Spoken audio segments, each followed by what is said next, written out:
The history of cinema is the history of the 20th century.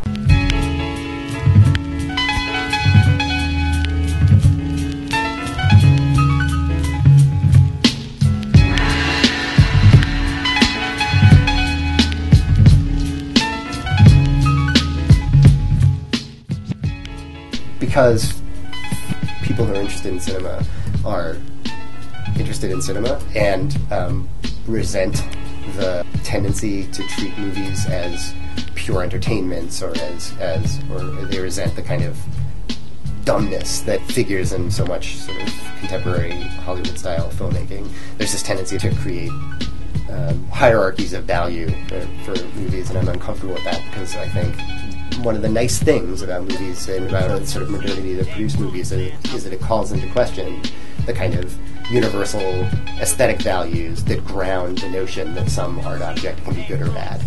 And that the really more useful way to think about movies is to think about how interesting they are, or how they're interesting, or how they do the things they do. That allows us to break away from this idea that there's these universal values of good or bad, not only in assessing movies, but anywhere, and attempts to understand the way the various units of complex phenomenon of all sorts, whether they're signifying units like films or historical moments or societies, right? Think in terms of how those things enter into relation to one another, instead of believing that there's some sort of floating out there in the world standard of value that things ought to be measured by. One of the features of it being a very purely sort of modern mode of representation is that it's, by its very nature, produces a collage of a whole bunch of other previously existing discursive modes. So obviously it has elements of theater that are in it, it has elements of architectural issues that are in it, it has certain kinds of literary intentions or ideas.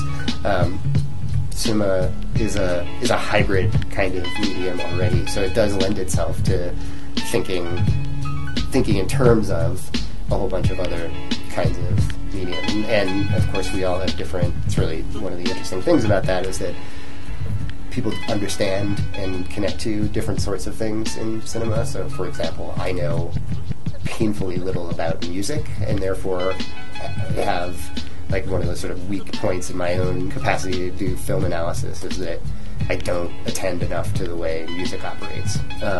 But certain filmmakers, Stanley Kubrick, for example, describe cinema as fundamentally musical, and thinks that that's the best metaphor for the way cinema operates, or that's the art form that it's closest to.